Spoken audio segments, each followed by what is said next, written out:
Please sir, আমাকে ছেড়ে দিন। আমি আর পারছি না স্যার। আপনি আমার স্যার হয়ে কী করে এমন জঘন্য কাজ করছেন? আমার কথা শুনে স্যার আমার ২ গাল শক্ত করে চেপে ধরে এবং দাঁতে দাঁত চেপে বলে, "আমি তো স্যার বলে কি হয়েছে? আমি তো চাচা বা মামা নই। সো তোর সাথে সব ধরনের সম্পর্ক আমার জায়েজ। একদম কথা বলবি না। শুধু সময়টাকে উপভোগ কর।" এই বলে আমার ঠোঁটে নিজের ঠোঁট ডুবিয়ে দেন। ছাড়ানোর জন্য কিল ঘুষি দিচ্ছি কিন্তু কিছুতেই ছাড়তে পারছি না। অবশেষে না পেরে শান্ত হয়ে যাই। কি আর করার আছে? যা হওয়ার তাই হবে। শুধু চোখ থেকে পানি পড়ছে, ঘৃণায় অন্তরটা বিষিয়ে যাচ্ছে। এভাবেই সারা রাত ধর্ষিত হলাম আমার কলেজের স্যারের কাছে। কিছু করতেই কিছুতেই নিজেকে রক্ষা করতে পারলাম না। সারারাত খুবলে খুবলে খেয়েছে আমার শরীরটাকে। পাশে তাকিয়ে দেখি উনি ঘুমিয়ে আছে। কোনো চাদর নিয়ে নিজের শরীরটাকে ঢেকে ওয়াশরুমে চলে গেলাম। ওয়াশরুমের মিররে নিজেকে দেখে আঁতকে উঠলাম। গলায় মুখে কামড়ের দাগ স্পষ্ট। আমি ডুকরে কেঁদে উঠলাম। আমি মাই চৌধুরী। সবেমাত্র কলেজ জয়েন করছি। বাবা একজন বিজনেসম্যান। আর যে আমায় ধর্ষণ করলো সে আমার কলেজের স্যার এবং আমার ভাবির ভাই। বয়স ২৮। নাম রৌদ্র চৌধুরী। একজন বিজনেসম্যান। আরও একটা পরিচয় আছে যা সবার অজানা। আমি গোসল সেরে ওয়াশরুমে থাকা ওনার একটা শার্ট আর প্যান্ট পরে জড়সড় হয়ে বের হই। উনি আমাকে দেখে একটা মুচকে হাসি দেয়। ওনার এই হাসি দেখে ঘৃণায় মুখ ফিরিয়ে নেই। হঠাৎ উনি আমার কাছে এসে কোলে তুলে নেয়। স্যার আমাকে কোলে নিয়ে বিছানায় বসিয়ে দেয়। আমি বিছানায় তাকিয়ে দেখি আগের চাদরটা নেই, তার পরিবর্তে নতুন একটা চাদর বিছিয়েছে।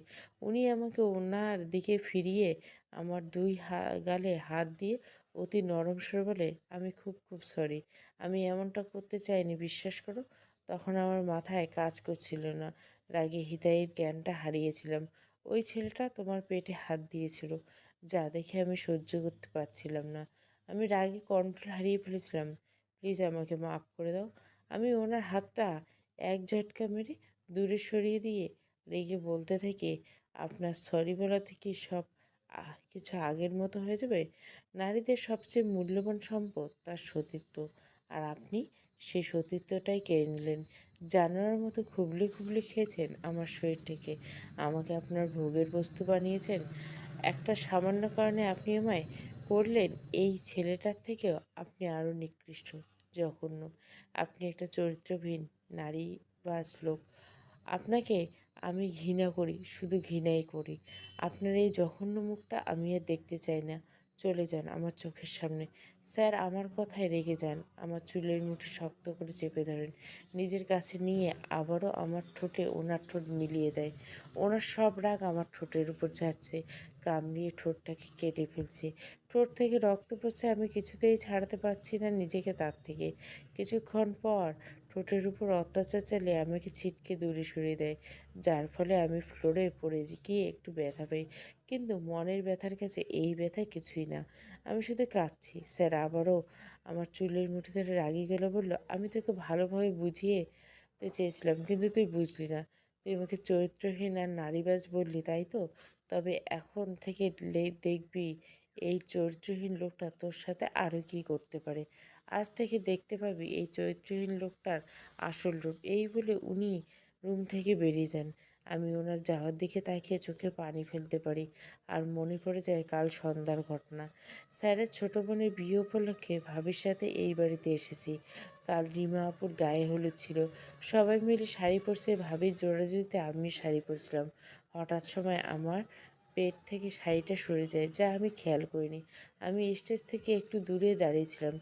তখন আচমকা হাতের স্পর্শ আমার পেটে অনুভব করি। পাশে দেখি একটা ছেলে আমার দিকে তাকিয়ে বিশ্রী হাসছে। আমি রেগে কিছু বলতে যাব, হঠাৎ স্যার এসে ছেলেটাকে এসে একটা জোরে ঘুষি মারে, যার ফলে ছেলেটা নিচে পড়ে যায়। স্যারের চোখ থেকে যেন আগুন জ্বলছে। সেই আগুনে মনে হচ্ছে ছেলেটাকে ঝলসে দিবে। আমি স্যারের এই রূপ দেখে থরথর করে কাঁপছি। ভাইয়া ছেলেটার দিকে রাগী গলায় বলে, "তোকে তো আমি পরে দেখে নেব। আগে এর ক্লাস নিয়ে নিই।" এই বলে আমার হাতটা শক্ত করে চেপে ধরে টানতে টানতে রুমে নিয়ে আসে। এদিকে বাড়ির কেউ ছিল না, তাই হয়তো কেউ দেখতে পায়নি। আমাকে রুম উনি রুমে এনে ছুঁড়ে ফেলে দেয় বিছানায়। ওনার পরনের শার্টটা খুলে রেগে বলে, খুব শখ তোর পরপুরুষের স্পর্শ পেতে, খুব জ্বালা তোর শরীরে তাই না? তো সব জ্বালা তোর মিটিয়ে দিব আজ। এই বলে উনি আমার উপর ঝাঁপিয়ে পড়ে। এসব ভাবছি আর কান্না করছে, আমার দম বন্ধ হয়ে আসছে। মরে যেতে ইচ্ছে করছে, নিজের কাছে নিজেকেই ঘৃণা লাগছে। আত্মহত্যা যদি মহাপাপ না হতো তাহলে এই মুহূর্তে আমি এই দুনিয়ায় মায়া ত্যাগ করতাম, চিরতরে করতাম। হঠাৎ কারো কণ্ঠস্বর শুনে ভাবনা থেকে বেরিয়ে মাথা তুলে তাকাই, দেখি স্যার দরজায় দাঁড়িয়েছে, আমার দিকে এগিয়ে আস্তে আস্তে বলে, আত্মহত্যার পরিকল্পনা করছে নাকি? এসব পরে ভেবো, এখন রুম থেকে যাও। এখনও কেউ উঠেনি, সবাই উঠে গেলে তোমাকে আমার রুমে দেখলে সন্দেহ করবে। আমি ওনার দিকে অবাক হয়ে তাকিয়েছি। আমি কি ভাবছি, উনি কি করে জানলো? আমার ভাবনার মাঝে স্যার আমাকে পুনরায় বলে উঠল, নিজের ভাবনা রেখে এখন রুমে যাও। আমি আর এক মুহূর্ত না দাঁড়িয়ে রুম থেকে দৌড়ে বেরিয়ে যাই। যদিও একটু কষ্ট ছিল, কিন্তু তাতে কোনো প্রতিক্রিয়া করলাম না। এক দৌড়ে রুমে গিয়ে দরজা লাগিয়ে হাঁটু গেড়ে কান্না করতে থাকি আর বিড়বিড় করে বলতে থাকি, কি করে স্যার আপনি আমার সাথে এমন জঘন্য কাজ করলেন? এখন আমার কি হবে? আমি এখন কলঙ্কিত, সারা অঙ্গে আপনার দেওয়া কলঙ্কের দাগ লেগে আছে। আপনি খুব খারাপ, খুব খুব খারাপ। আপনাকে আমি ঘৃণা করি, শুধুই ঘৃণা। কান্না থামিয়ে ড্রেসটা চেঞ্জ করে বিছানায় শুয়ে পড়ি।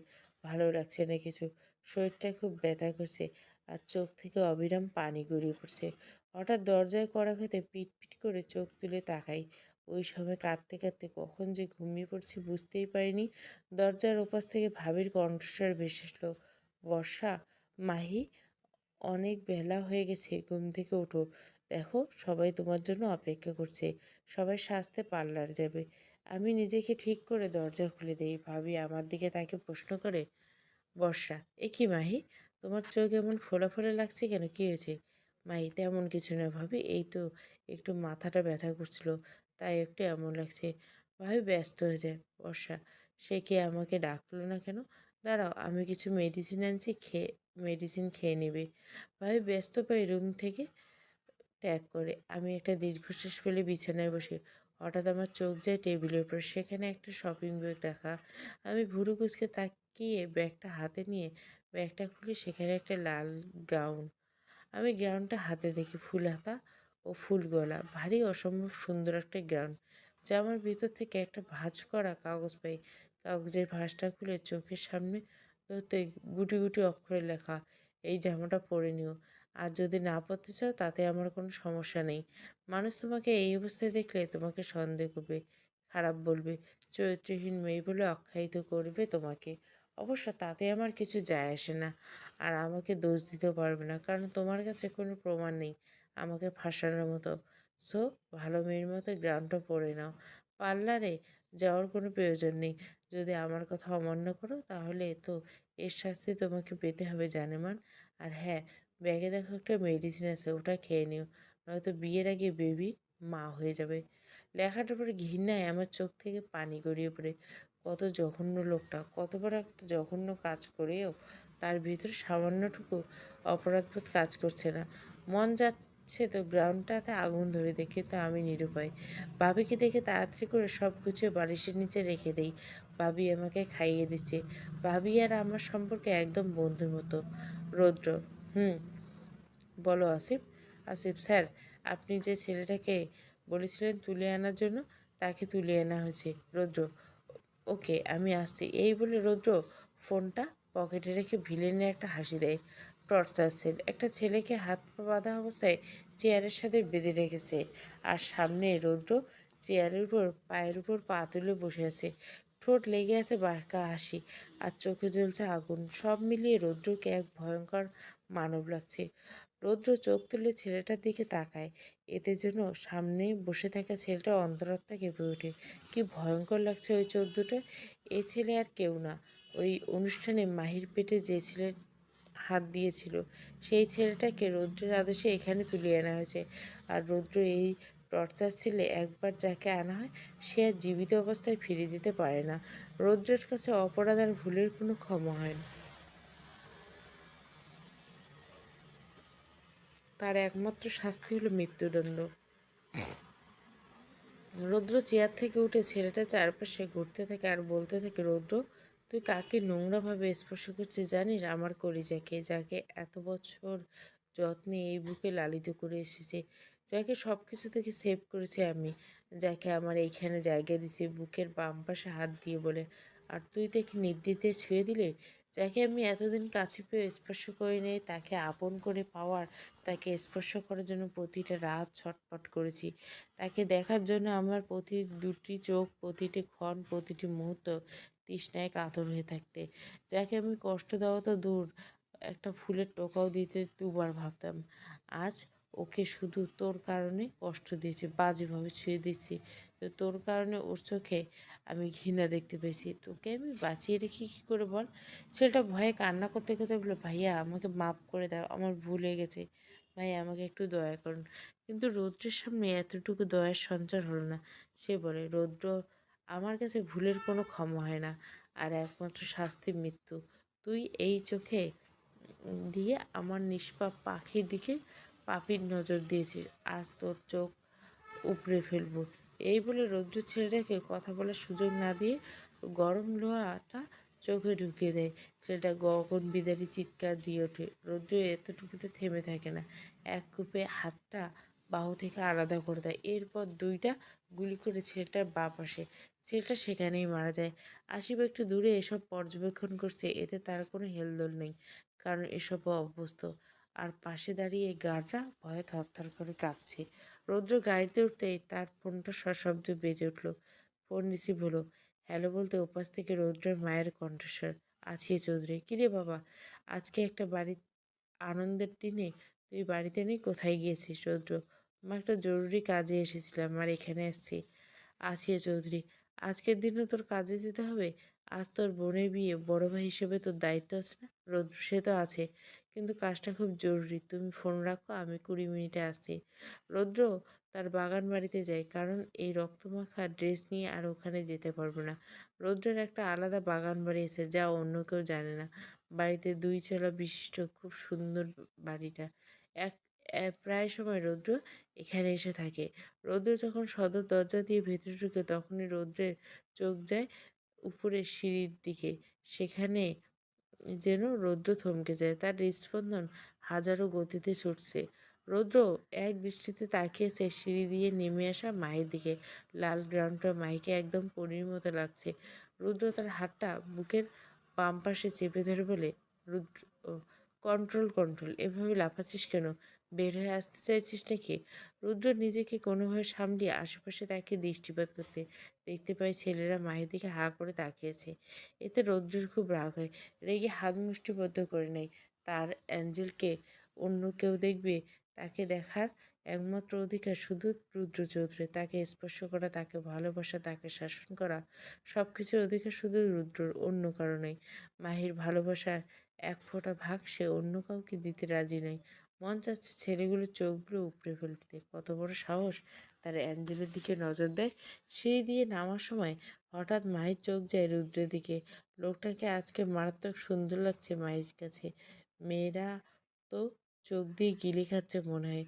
দুজনের চোখকে পড়ে, তৎক্ষণাৎ মাহি চোখ ফিরে নেয়। একটা ডোন্ট কেয়ার ভাব নিয়ে সেখান থেকে রিমার কাছে চলে যায়। এতে যেন রুদ্রের রাগটা মাথা চাড়া দিয়ে উঠল। কত বড় সাহস ওকে ভাব দেখায়!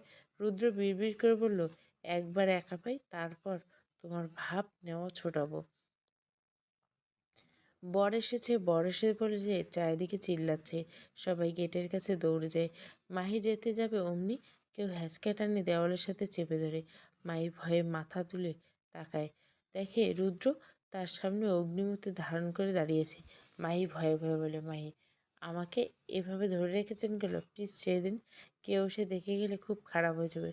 রুদ্র ছাড়ার প্রত্যেবে মাহিকে নিজের সাথে আরও চেপে ধরে, আর দৃষ্টি আটকে আছে মাহির ঠোঁটের দিকে, যা দেখে মাহি তাড়াতাড়ি করে নিজের ঠোঁট চেপে ধরে।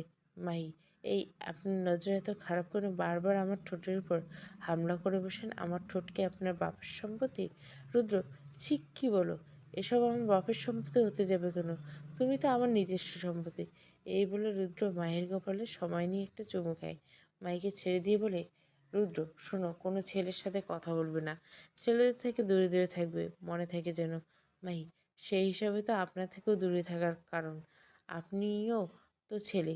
রুদ্র নিজের রাগ সংবরণ করে দাঁতে দাঁত চেপে বলল, রুদ্র, আমার থেকে দূরে থাকার চিন্তা ভাবনা করলে জানই মেরে দেবো একদম। এই বলে রুদ্র চলে যায়। রুদ্র চলে গেলে মাহি হাঁপ ছেড়ে বাঁচে। বিড়বিড় করে বলে, মাহি অসভ্য বড় মনের একটা। কলেজে বন্ধু বান্ধবের সাথে বসে আছে মাহি। আজ দুদিন হয়েছে রুদ্রের বাড়ি থেকে এসেছে। অসুস্থ থাকায় এই দুদিন কলেজে আসে না মাহি। আজ এসেছে। সবাই গল্প করছিল। ঠিক তখনই রুদ্র ক্লাসে প্রবেশ করে। সবাই একদমই শান্ত হয়ে যায়। স্যারদের মধ্যে সবচেয়ে রাগী আর গম্ভীর হল রুদ্র। তাকে দেখলে ছাত্রছাত্রী কাঁপাকাঁপি শুরু হয়ে যায় ভয়ে। রুদ্র একবার মায়ের দিকে তাকায়। তার মাহির প্রতি খুব রাগ লাগছে, কারণ এই 2 দিন মাহি কলেজে আসেনি। রুদ্র কিছু না বলে ক্লাস নিতে শুরু করে। ক্লাসের মাঝে একটা ছেলে মায়ের দিকে একটা কাগজ ছুঁড়ে মারে। মাহি কাগজটা খুলে সেখানে লেখা আই লাভ ইউ। মাহি কিছু বলতে যাবে অমনি রুদ্রর চোখে পড়ে যায় মায়ের দিকে। পেছনে ফিরে আছে, তার হাতে একটা কাগজ। রুদ্র মাহির কাছে এসে জোরে একটা ধমক দেয়, যার ফলে মাহি কেঁপে ওঠে। হাত থেকে কাগজটা পড়ে যায়। রুদ্র কাগজটা হাতে নিয়ে দেখতে তার রাগটুকু উঠে যায় মাহির উপর। এই 2 দিনের রাগ, এখন আবার এইসব। সব কিছু মিলিয়ে রুদ্র রাগে হিতাহিত জ্ঞান হারিয়ে ফেলে। মাহিকে কিছু বলার সুযোগ না দিয়ে রুদ্র সজোরে পরপর 2টা থাপ্পড় মেরে বসে। রেগে বলতে শুরু করে, রুদ্র, কলেজে কি এসব করতে এসেছো? অসভ্য মেয়ে, বাবা মা এই শিক্ষা দিচ্ছে? এতই যদি শখ এসব করা, তাহলে নিষিদ্ধ বললে যাও। এটা কলেজ, পড়াশোনা করার জায়গা। এটা তোমার এমন রঙ্গলীলা করার জায়গা না। মাহির অপমান, রাগে, দুঃখে দু চোখ বেয়ে জল গড়িয়ে পড়তে থাকে। মাহি কিছু না বলে ব্যাগ নিয়ে ক্লাসরুম থেকে বেরিয়ে যায়। মাহি চলে যেতে রুদ্রের হুঁশ আসে। সে এতক্ষণ কি বলছে, এখন মন চাচ্ছে নিজের মাথা নিজে ফাটাতে। এখন তো ক্লাস ছেড়ে যেতে পারবে না। রুদ্র কোনোভাবে পড়াতে মনোযোগ দেয়। মাহি দৌড়ে লাইব্রেরিতে যায়। ওইখানে গিয়ে একটা টেবিলে বসে মুখ চেপে কান্না করতে থাকে। আর এই দৃশ্য দেখে একজনের বুকের তোলপাড় সৃষ্টি হয়। মায়ের প্রতিটি অশ্রুকণা তার বুকে হাজারো ছুরিকাঘাত এনেছে। সে বিড়বিড় করে বলছে, তোমার এই চোখের পানির জন্য যে দায়ী, তার জীবন আমি নরকে পরিণত করব, এটা আমার ওয়াদা। অন্যদিকে লন্ডনে একটা বিলাসবহুল বাড়িতে একটু অন্ধকার রুমে 26-27 বছরের এক যুবক ধীর পায়ে প্রবেশ করে। রুমের লাইট অন করতে দেওয়ালে চারপাশে ভেসে ওঠে একটা মেয়ের ছবি। দেওয়ালের সব জায়গা জুড়ে সেই মায়াবিনীর ছবি লাগানো।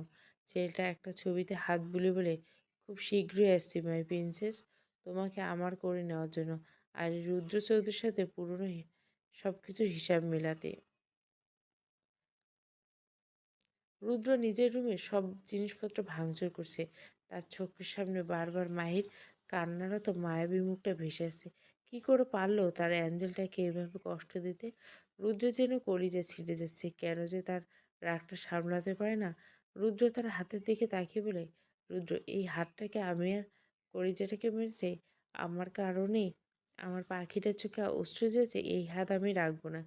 এই বলে রুদ্র নিজের হাত দিয়ে দেওয়ালে একের পর এক ঘুষি দিয়ে যাচ্ছে, যার ফলে আঙুল ফেটে রক্ত বেরোচ্ছে। তাতে রুদ্রর কোনো ভ্রুক্ষেপ নেই। তার মনের ব্যথা থেকে এই ব্যথা তার কিছুই না। রুমের শব্দ শুনে রুদ্রের মা রাবেয়া বেগম দৌড়ে আসেন। রুমের সামনে এসে ছেলের এই অবস্থা দেখে চিৎকার করে তাড়াতাড়ি রুদ্রকে গিয়ে ধরে। রাবেয়া, রুদ্র, তুই কি পাগল হয়ে গেছিস? কি করছিস কি? রুদ্র কিছু বলে না, চুপচাপ বসে থাকে। রাবেয়া বেগমের চিৎকার শুনে সবাই রুমে আসে। এই অবস্থায় দেখে সবাই হতভম্ব হয়ে দাঁড়িয়ে যায়।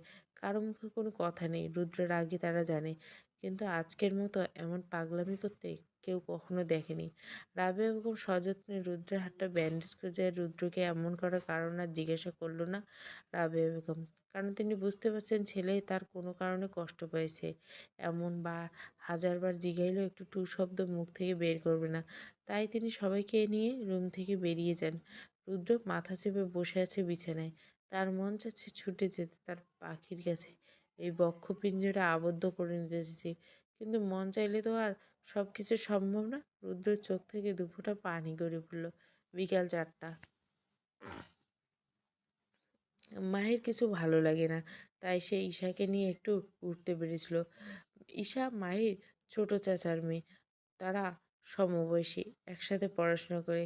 এক কথায় তারা বেস্ট ফ্রেন্ড। মাহি ভাবলো হয়তো একটু ঘুরে আসলে একটু মনটা ভালো লাগবে, তাই ঈশাকে নিয়ে বেরিয়ে গেল। কতক্ষণ দুজন ঘোরাঘুরি, ফুচকা, আইসক্রিম খেলো, অনেক মজা করলো দুজনে মিলে। মাহির মনটা একদম ভালো হয়ে গেছে। তারা বাড়ি ফেরার সময় একটা রিক্সা ডেকে উঠে নিয়ে রিক্সায় বসলো। হঠাৎ করে একটা কালো গাড়ি মাহিদের রিক্সার সামনে এসে দাঁড়ায়। মাহিরা রিক্সা থেকে পড়তে পড়তে কোনো রকম বেঁচে যায়। মাহি তো রেগে মেগে ফায়ার। রিক্সাওয়ালা থেকে নামলে কিছু বলতে যাবে, অমনি গাড়ি থেকে নেমে আসে এক সুদর্শন যুবক।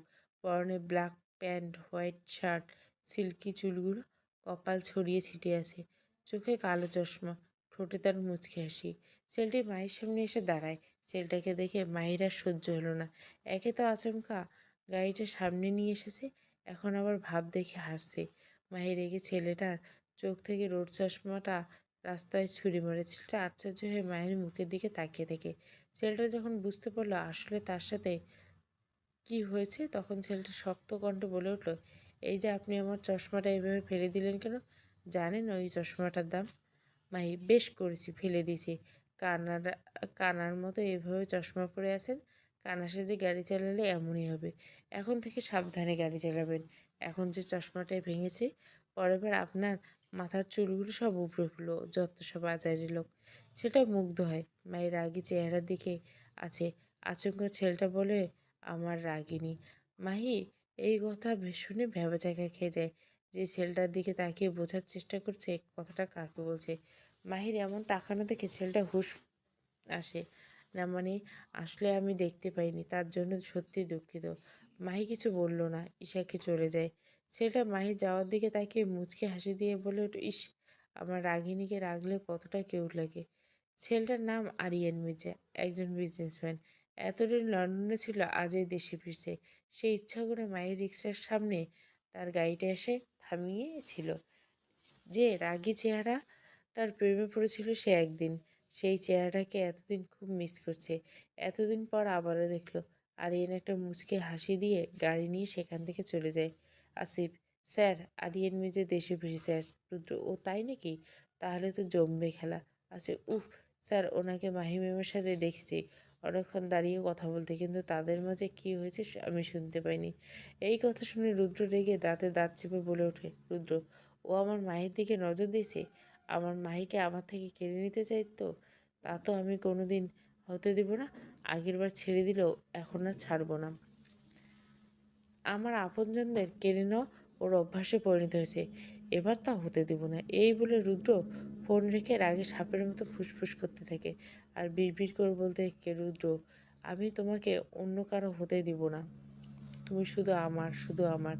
রাতে মাহি গভীর ঘুমে আচ্ছন্ন, তখনই কেউ একজন তার রুমে প্রবেশ করে।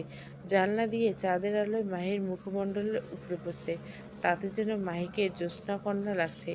মায়াবী মুখটা আরও মায়াবী লাগছে। সে এসে ধীরে ধীরে মাহির পাশে বসে, মায়ের দিকে এক নজর তাকিয়ে যেন কত বছরের তৃষ্ণা মেটেছে। মায়ের দুই গালে আলতো করে হাত ছোঁয়, চুমু এঁকে দেয় তার কপালে। যদি মাহি জেগে থাকতো তাহলে হয়তো দেখতে পেত তার প্রেমে পাগল সেই প্রেমিক পুরুষ। ওই চোখের গভীরে লুকিয়ে থাকা ভালোবাসা, তাকে কাছে পাওয়ার আকুলতা। সে বিড়বিড় করে বলে, ভালোবাসার মানুষটিকে চোখের সামনে রেখেও আমার ভালোবাসা প্রকাশ করার অধিকার নেই, তোমাকে কাছে পেয়েও স্পর্শ করার অধিকার নেই আমার। আমি যে এক নিষেধাজ্ঞার বাঁধনে বেঁধে আছি, আমি আর পাচ্ছি না এত কষ্ট সহ্য করতে। ক্ষণে ক্ষণে আমি দুমড়ে মুচড়ে যাচ্ছি, ভিতর থেকে পুড়ে ছাই হয়ে যাচ্ছি। খুব শীঘ্রই আমি এই নিষেধাজ্ঞার বাঁধন খুলে দুজন দুজনেতে আবদ্ধ হব, কারণ আমি আমার পাখিকে ছাড়া বাঁচতে পারবো না। এই বলে আবারও চুমু খায় মাহির ললাটে। সে চলে যায় মাহির রুম থেকে। আর এদিকে মাহি জানতেই পারল না তার প্রেমিক পুরুষের হৃদয়ের আর্তনাদ, যা প্রতিটি ক্ষণে ক্ষণে তার প্রেমিক পুরুষকে ক্ষতবিক্ষত করছে। আচ্ছা, মাহি কি কখনো তার প্রেমিক পুরুষকে কষ্ট উপলব্ধি করতে পারবে? হয়তো পারবে না। সেদিন না হয় আবার দেরি হয়ে যায়। পরদিন মাহি আর ঈশা কলেজে যায়। ক্লাসে যেতে দেখতে পায় সবাই কী নিয়ে যেন আলোচনা করছে।